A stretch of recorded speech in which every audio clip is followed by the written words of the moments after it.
कसम खा लो पूर्वाभ्यास गिराएगा। लेकिन तभी हम कहते हैं 1000 बार गिरो तो भी घुटने टेक कर बैठे मत रहो, तुरंत खड़े हो और फिर चलो और सोचो कि मेरे से त्रुटि कहां हुई, जहां मैं गिरा वो मेरे से गलती क्या हुई।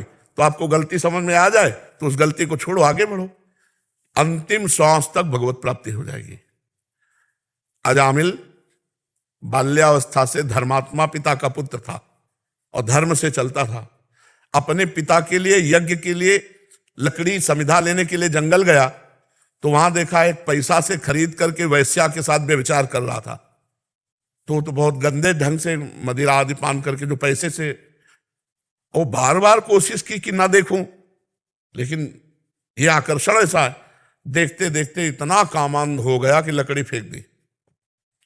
अब वैश्या जब उस पुरुष से वो तो पैसे की, तो फिर अपने पिता की संपत्ति पूरी दे दी, मतलब पूरा जीवन नरक बना लिया, वैश्या के ही यहां रहने लगा, वैश्या से ही पुत्र उत्पन्न हुए।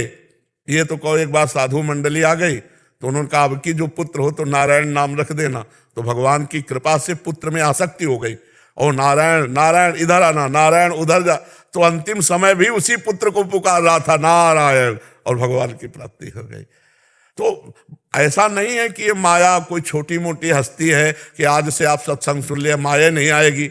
अरे भैया, ऋषि मुनियों को भी भ्रष्ट करने की सामर्थ्य रखती है, बड़े बड़े औरों की तो बात जाने दो। इसलिए छोटे छोटे बच्चे अगर ये गिर जाते हैं तो कोई बात नहीं है, फिर आगे चलो, फिर आगे बढ़ो। कल एक छोटे साधक थे, वो कह रहे थे कि पहले उसकी प्राप्ति होगी।